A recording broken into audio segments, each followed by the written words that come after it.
postseason. Speaking of the postseason, there was a team that was expected to be in the postseason this year, but then their quarterback lost his Achilles 4 plays into the season, and so they probably won't be. And then there's another team that talked a big talk in the offseason, and by team, I mean a specific one person. Sean Payton got up on his golly gee horse, and he quite frankly said that Nathaniel Hackett displayed the worst coaching exhibition the league has ever seen last year in Denver. The Jets took it personal. They got their get back on behalf of Nathaniel Hackett.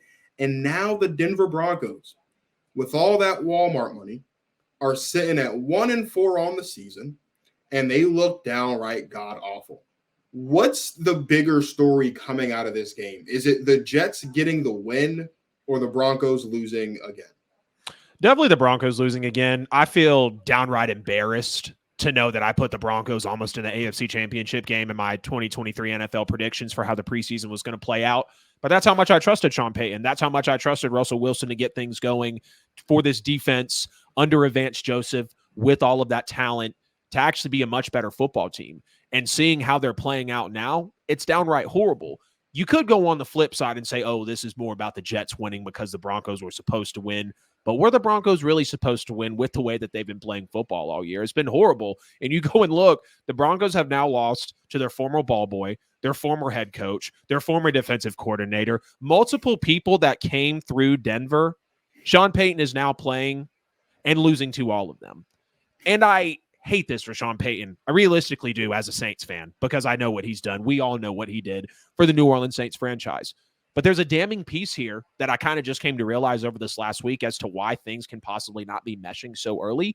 One, it's more of a haul and a cleanup than Sean thought. But two, he doesn't have Mickey Loomis. He's dealing with a completely different GM, a completely different culture. Sometimes it's not just as easy as poaching Saints players like he's been doing all season. It requires more than that.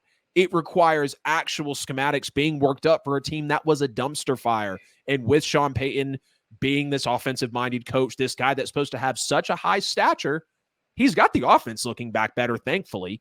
Didn't expect this type of defense to really show up on the field. But also when I think back to my New Orleans days, I'm like, well, before Dennis Allen really got his position locked in, we were constantly scraping up 25th to, maybe 20th best defense in the league.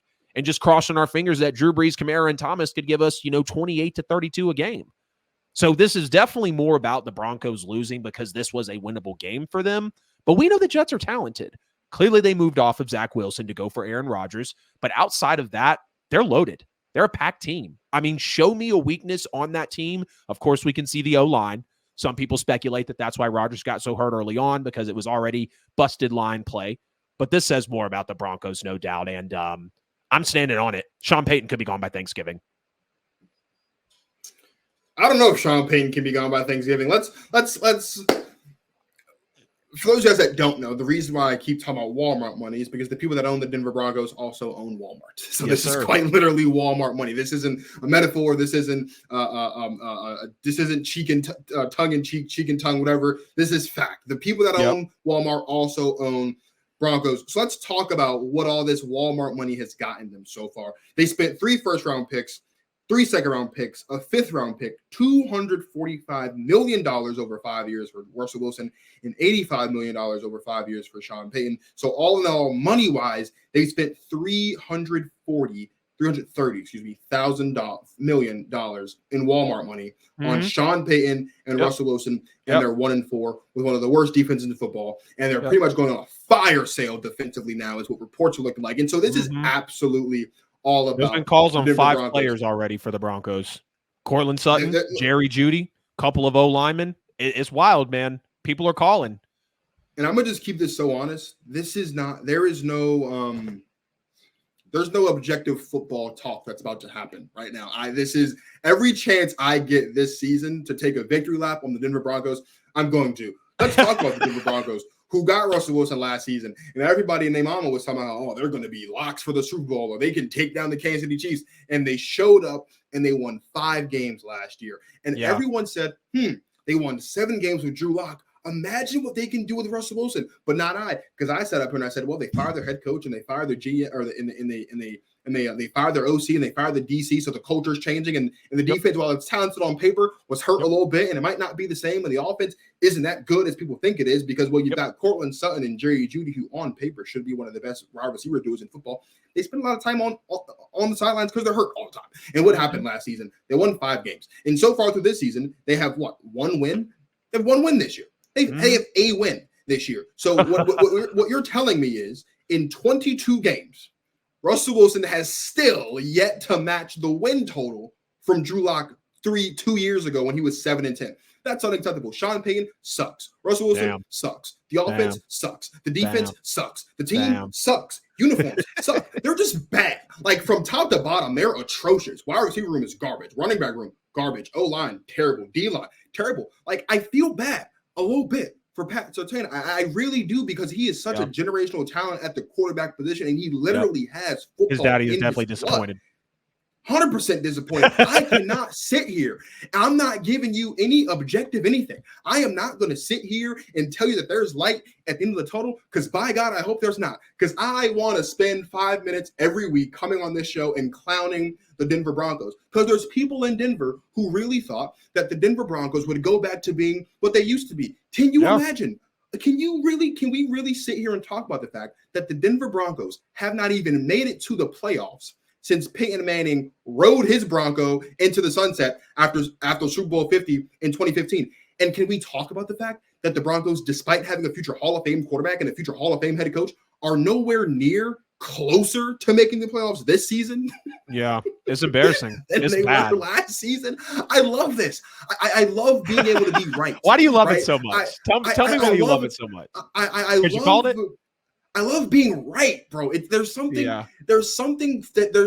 good about being right when everyone thinks that you're wrong. Like, it feels good. And the icing on top, the cherry on top, is I got this other team in Colorado, coached by primetime Deion Sanders, out there in the University of Colorado, the Buffaloes, with Shadur Sanders and Travis Hunter in the crew. And we're being completely honest here. Hey, University of Colorado football team. They might be able to put a couple something on the Denver Broncos based on what we've seen so far in both team seasons. Like, that's embarrassing. Like, you shouldn't be proud of that. Like, you are actually worse than the Las Vegas Raiders. That's embarrassing. The Las Vegas Raiders are atrocious. They lost to the Raiders to open at home. They're ridiculous. Like, I can't even fathom a scenario where the Las Vegas Raiders actually have a better shot of making the playoffs than the Denver Broncos. That's embarrassing. Like, you're worse than the Colts. You're worse than the Texans. You're worse than the Titans. Like, you're worse than the Steelers. Like, you're worse than a lot of bad football teams. The Washington Commanders, even though you beat them, they're better than you. Like, that's crazy to me. Like, I can't sit here and possibly just allow the Denver Bronco fans, Russell Wilson and Sean Payton, and all the people out there that sat up here, and I know who they are, all the people that sat up here throughout the course of the last season and a half and try to talk good things about the Denver Broncos. I can't just sit here and let them slide. So you people better hope and pray to the good Lord above that the Broncos start winning football games. Because if they don't, I'm going to be more annoying than Stephen A. after the Cowboys lose a football game, because it's not going to be pretty. I'm going to spend 5-10 minutes on this show every week talking about how bad the Broncos are. Like, I can't. This is inexcusable. We look at basketball and we talk about how, the big three Nets might have been the worst, the biggest what if in the history of basketball, like one of the worst things that ever happened in football. Bro, Russell Wilson to the Broncos might be one of the worst things that ever happened in football, because it's given you nothing. Like, it's giving you absolutely nothing. And so as someone that predicted that the Broncos would be going nowhere at all, I enjoy every week watching so many people just talk about how, the Broncos are going to finally right the ship, and they're going to finally right the ship. And then every week they don't right the ship. Can we seriously sit here and talk about the fact that the Broncos should really be 0-5? Can we talk about that? Oh, yeah, they should be. Can we 100%. talk about the fact that the Denver Broncos should be 0-5? Can we actually sit here and talk about that there is not one game this season that the Broncos actually won? Can we talk about the fact that if it weren't for the Bears' incompetency pretty much at the end of that football game, they would be 0-5 right now? Can we talk about that? But they would be tied with the Carolina Panthers for the only defeated teams in the league. This is ridiculous. This is insane. You are supposed to be riding your way through Broncos country into the playoffs, through the Raiders, through the Chargers, through the Chiefs, possibly making your way to a Super Bowl, and you No, can't not through the even win a Chiefs. football game. It's I didn't ridiculous. think they were I that don't think so. good. But this is what people were saying. This is what people Right. were saying. Oh, Right. Russell Wilson's the second Broncos best fans quarterback want in the a super division. high. Russell Wilson's the top 5 quarterback in the conference. Are you insane? What's wrong with you? Like what? He's not. So even Russ is playing good football this year. That I will say. Russ is playing good football this year. The defense is an absolute atrocity, and overall, the coaching is pretty bad. So for Russ to be playing at the level that he's at, I think it's pretty impressive. And I don't even mean to be this guy, but you go look at his numbers next to Mahomes' numbers, and they're pretty close. So we got to give credit to Russ because he is getting out there with touchdown passes. He does already look better this year, personally, I think, than he did last year.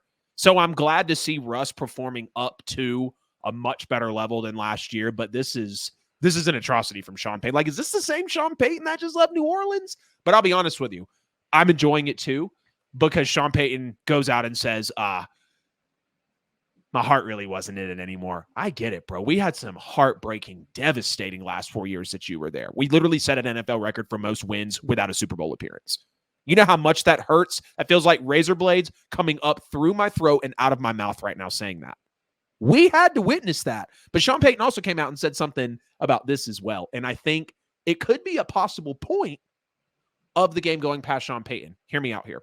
Sean Payton said recently, saw it in the Clutch Points article, that another reason he left New Orleans is because in his last 3 seasons there, New Orleans was consistently in the top 3 of most penalized teams. Maybe he felt like it was a little, scandalous.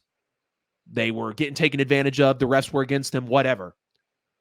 Would you happen to know that the Denver Broncos are the most penalized team against this year?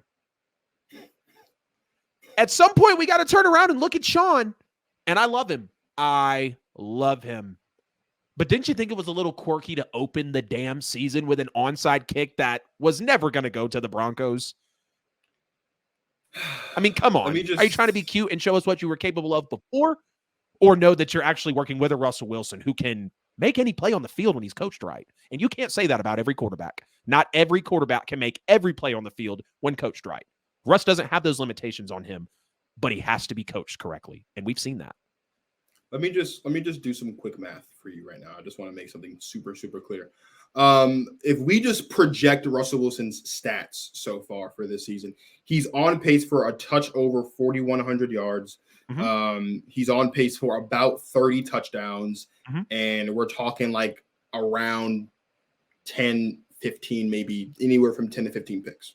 Mm-hmm. This is why I'm not impressed with Russell Wilson. If you just run down the ledger of Russell Wilson's career, he averages about 4,000 yards a season, somewhere around 30 touchdowns, and somewhere in between 10 to 11 picks. Or 10 to 15 picks. So Russell Wilson this season is on pace to being who Russell Wilson was in Seattle. Good for Russ. That's a win because he wasn't that last season. I'll give him that. But Adam, let me ask you a question because you talked about how the defense isn't that good. Okay. Well, what did Russell Wilson win in Seattle when the Legion of Boom didn't exist? Nothing. Yeah, exactly. They won nothing. There's some people out here on a pedestal saying that Russ has never been that great because of the Legion of Boom that was behind him. And that's worth the conversation, seeing it now. I am going to start that conversation right now because I'm one of those people. I am not going to sit here and tell you that Russell Wilson isn't a first ballot Hall of Famer. Maybe not first ballot, but he's going into Hall of Fame. He is a Super Bowl champion. He's Super Bowl MVP, and he deserves it. He has been a really, really, really good quarterback. But if there is anyone that should be in the discussion or in the conversation for the Hall of Very Good, it should be Russell Carrington Wilson. And I usually only put out full names when I'm trying to be respectful. But I'm not really trying to be all that respectful here. I'm trying to prove a point. And the point that I'm trying to prove is Russell Wilson is on pace for a touch over 4,000 yards, about 30 touchdowns, and about 10 to 15 picks. That is who Russell Wilson is as a quarterback. About 4,000 touchdowns, or about 4,000 yards, 30 some odd touchdowns, 10 to 15 picks. That's who he is. And the only time we ever looked at Russell Wilson and said he's an all-time great, the only time we looked at Russell Wilson and said he's on pace to an MVP or something like that was when he had the Legion of Boom when they were going to and competing for championships. Mm-hmm. Without an elite defense, not even elite, because the Legion of Boom is very well one of the greatest defense to ever step foot on a football field. So without an all-time great defense, Russell Wilson is just a guy who puts up a lot of numbers who can't make it to conference championship or Super Bowls. That's not who that is not worth $245 million of Walmart money. It's not. It's not.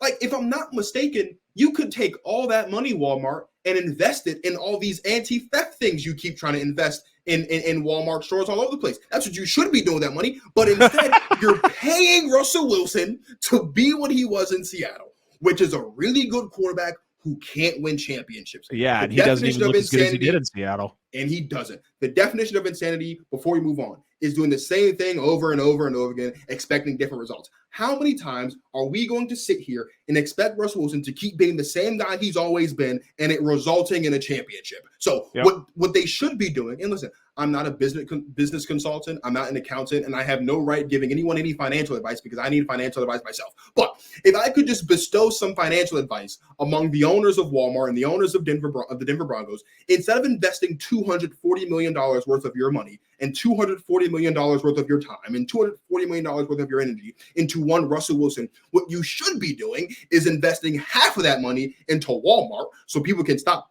stealing PS5s and Xboxes and computers. You take the other half of that money and invest it into your defense. Maybe go get a good linebacker. Maybe go get some defensive linemen. Go get some corners and some safeties. Maybe go find a defensive coordinator who could actually get you to have an elite defense. And then maybe, just maybe, we don't have to sit here and watch the Broncos suck every single week. Maybe that's what we need. And then once you do that, if you do win a championship, all I'm asking is, and I'm just going to tell you, my ring size is 8.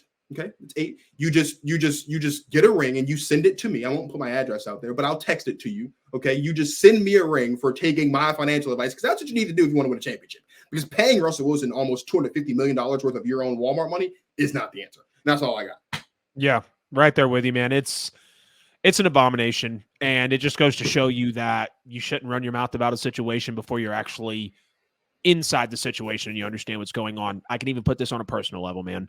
Tell people all the time about relationships. If you're trying to find yourself within it, if you're trying to actually make the relationship work, you can only take so much outside advice and outside input, but only you and the person you are with have been behind those closed doors, have been laying in the bed with you every night, having those conversations, have been getting ready with you every morning. Only you and them know exactly what's going on. And that's a clear issue that Sean Payton was not aware of. Oh, yeah. And when you speak out that way, karma gonna come for you. And that's exactly what happened.